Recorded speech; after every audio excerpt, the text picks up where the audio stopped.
Hello, नमस्कार. श्री स्वामी समर्थ. मी मेघा आणि गौरांश मामा या चॅनलमध्ये तुमचं सर्वांचं मनापासून स्वागत आहे. तर इथं मला चष्मा कसा दिसतोय तुम्ही कमेंट करून नक्की सांगा. तर सर्वांनी भोगीला मिक्स भाजी केलीच असेल, तर मी माझ्या पद्धतीने कशी मिक्स भाजी केली ते मी तुम्हाला सांगणार आहे इथं. आणि हा भोगीच्या दिवशीचा ब्लॉग आहे. बायकांना सणवार आले की जास्तीचं काम लागलेलं असतं. तर मी तुम्हाला कालच्या ब्लॉगमध्ये सांगितलं की आम्ही मार्केटला गेलो होतो, भाजी वगैरे घेऊन आली. तर मी रात्री ती भाजी पूर्ण साफ करून ठेवली, कारण दुसऱ्या दिवशी भोगी होती म्हणून. तर इथं घड्याळात बघू शकता 1:20-25 मिनटं झालेली आहेत आणि माझं हे आत्ता सर्व काम झालेलं आहे. जे सकाळी लागणार आहे ते मी सर्व काढून इथं किचन कट्ट्यावर ठेवलं होतं, कारण सकाळी यांना 8:15ला जायचं असतं आणि मग सगळं काम करायला खूप वेळ होऊन जातो आणि हे दाणे वगैरे सोलायचं म्हणजे तर खूप वेळ लागतो. तर मी इथं वाटाणा अर्धी वाटी, तूर अर्धी वाटी, त्यानंतर हरभरा अर्धी वाटी आणि 1 वाटी इथं घेवडा घेतला होता. त्याच्यानंतर 5-6 बोर आणि हे ऊस हे फक्त म्हणजे घालायचं असतं म्हणून मी तेवढंच फक्त थोडंसं घातलेलं आहे. आणि त्याच्यानंतर याच्यामध्ये पाणी टाकून घेतलं आणि इथं मी वांगी घेतली होती. 2 मीडियम साईजची वांगी घेतलेली आहेत. तर वांगी घरात जास्त कोणाला आवडत नाही, त्यामुळे अशा पद्धतीने मी इथं 2 मोठे मोठे कट करून वांगी घातलेले आहे.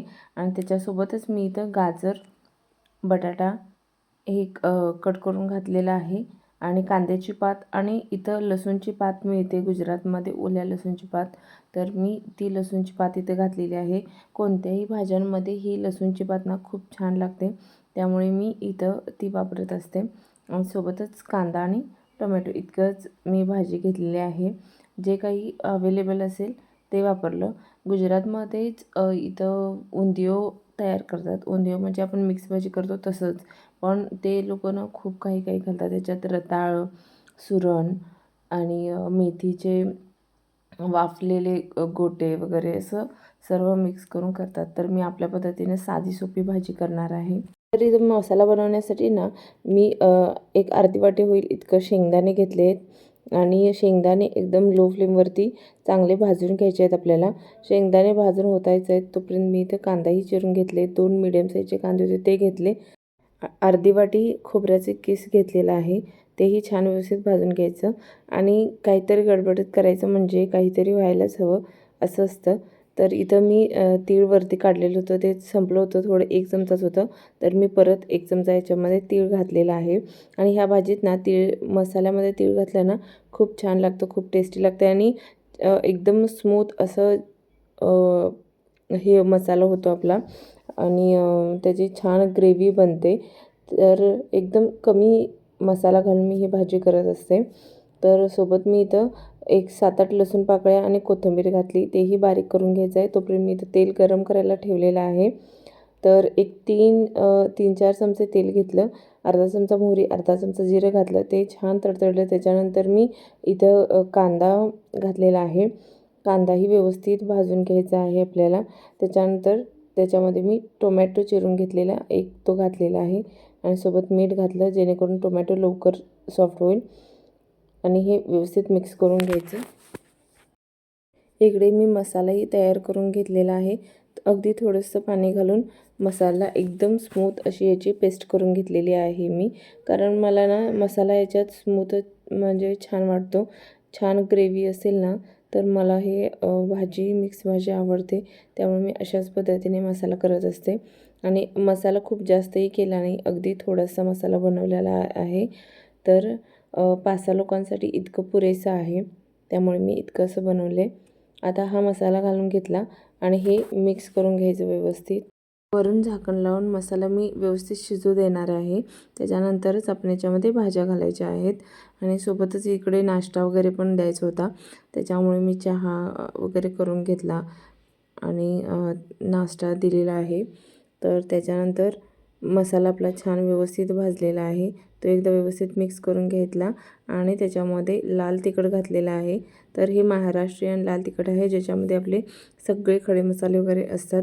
तर हे 3 चमचा मी घातलेलं आहे. ही भाजी ना थोडीशी तिखटच छान लागते, खूप जास्त तिखट नाही किंवा खूप जास्त सपक नाही, मिडियम अशी मी बनवलेली आहे. त्याच्यासाठी 3 चमचे लाल तिखट. तुमच्याकडे फक्त मिरची पावडर असेल तर वरून थोडं तुम्ही धनिया पावडर वगैरे घालू शकता. त्यानंतर मी तर सर्व भाज्या याच्यामध्ये घालून घेतल्या. सोबतच ना मी इथं शेंगदाणे अर्धा वाटी शेंगदाणे भिजत घातले होते, तेही याच्यामध्ये घालून घेतले आणि थोडंसं अर्धी वाटी पाणी घालून हे व्यवस्थित मिक्स करून घेतलेलं आहे. तर शेंगदाणेही याच्यामध्ये खूप छान टेस्ट लागते. तर हे व्यवस्थित मिक्स करून घ्यायचं. झाकण लावून 2 मिनिट ठेवलं होतं. त्याच्यानंतर कांद्याची पात कट करून घातली. त्यानंतर लसूण पातही कट करून घातलेली आहे. इथं 3 लसूण पाती घेतल्या होत्या मी आणि एकच मोठी कांद्याची पात घेतली होती. तर तुम्ही तुमच्या आवडीनुसार कमी जास्त करू शकता भाज्या. आणि काही जण ह्याच्यामध्ये मेथीची पालक भाजी वगैरे पण वापरतात, पण आमच्या इकडे पालेभाज्या घालत नाहीत. तर मी फक्त कांद्याची पात आणि लसूणची पात वापरलेली आहे. तर मी 1 ग्लासभर पाणी घातलं आहे. त्याच्यानंतर 1 चमचा गरम मसाला घातलेला आहे आणि याला मी आता कुकर लावलेला आहे. तर कुकरमध्ये थोडंसं पटकन होईल म्हणून मी कुकरमध्ये इथं हे करून घेते आहे. आणि पाणी ना तुमच्या म्हणजे तुम्हाला जर पातळ हवं असेल तर तुम्ही ह्याच्यामध्ये पाणी वाढवू शकता. मी याची सुकी भाजी बनवते आणि सोबतच इथं बाजरीच्या भाकरी. तर ह्यांना खरं तर बाजरीची भाकरी आवडत नाही, पण ते आज स्वतः म्हणाले की ठीक आहे, मला बाजरीची भाकरीच करून दे. तर म्हणून मग मी बाजरीची भाकरी करत होते. मला बाजरीची भाकरी, भाजी वगैरे खूप आवडतं. मला गावाकडचं जेवण आपलं खूप आवडतं. तर इथं मी बाजरीची भाकरी करायला घेतली आणि 3-4 मस्त अशा बाजरीच्या भाकरी करून घेतल्या. गरम पाणी घालून पीठ मळून घेतलं छान आणि त्याच्यानंतर इथं मी भाकरी थोडीशी थापली. त्याच्यानंतर वरून तीळ घातलं आणि परत भाकरी थापून घेतली. तर मी खूप मोठ्या भाकरी बनवत नाही, मीडियम साईजच्या अशा भाकरी बनवलेली आहे. आणि मला ना खूप जाड ही भाकरी आवडत नाही किंवा पातळही आवडत नाही, त्यामुळे मी अशा मीडियम भाकरी बनवते. त्याच्यानंतर भाकरी तव्यावर घालून वरून थोडंसं पाणी लावायचं. इकडं कुकरची शिट्टी व्हायला लागली होती, कारण वेळ झाला होता, 8 वाजले होते. पटपट करायचं होतं, त्याच्यामुळे मी पटपट भाकरी करायला घेतल्या. आणि दुसऱ्या साईडने कोरडं झालं ना मग भाकरी पलटवायची. मला भाकरी खायला आवडतात, पण करायला खूप कंटाळा येतो, कारण ना लवकर भाजतच नाहीत भाकरी. आणि माझ्याकडे लोखंडी तवा नाही आहे, तर ह्या चपातीच्या तव्यावरच भाकरी कराव्या लागतात. त्याच्यामुळे थोडासा कंटाळा येतो. लोखंडी तव्यावर तशा पटपट भाकरी भाजतात. तर भाकरी साईडनेही भाजल्या गेल्या पाहिजेत, त्यामुळे मी अशा पद्धतीने त्याला व्यवस्थित भाजून घेते आधी. खालून भाकरी व्यवस्थित सर्व बाजूने भाजली ना मग तुम्ही अशा पद्धतीने याला गॅसवर भाजून फुगवू शकता किंवा डायरेक्टही तुम्ही तव्यावरती भाकरी फुगवू शकता. तर बघू शकता मस्त अशी आपली बाजरीची भाकरी तयार झालेली आहे. तर अशाच पद्धतीने मी बाजरीची भाकरी करत आहे. आणि इकडं ना कुकर मी त्याचं जे हवा होती ती काढून घेतली 2 शिट्टी झाल्यानंतर, कारण मग नंतर परत लवकर कुकर थंड झाला नसता. आणि याच्यातलं थोडंसं पाणी मी आता आटवून घेते.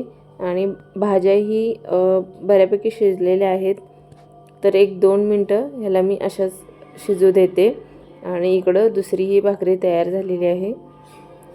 तर यांना टिफिनमध्ये देण्यासाठी मी 1-2-3 भाकरी करून घेणार आहे.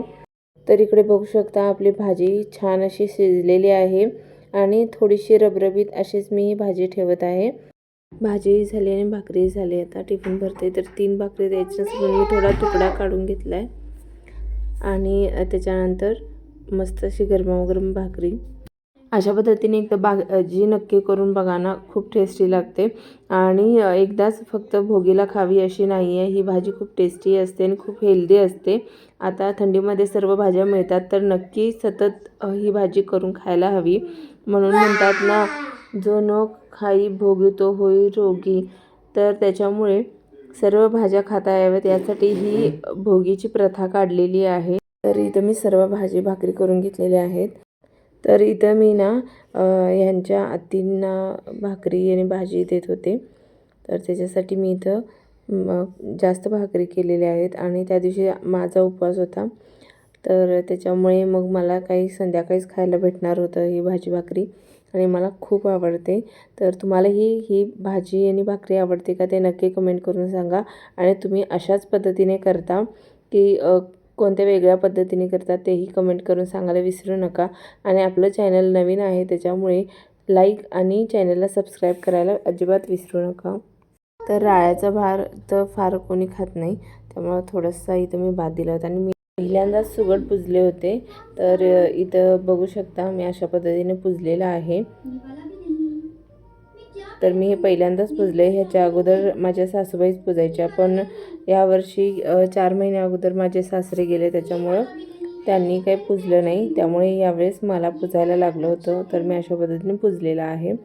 तर व्हिडिओ आवडला असेल तर लाईक करा आणि चॅनलला सबस्क्राईब करा.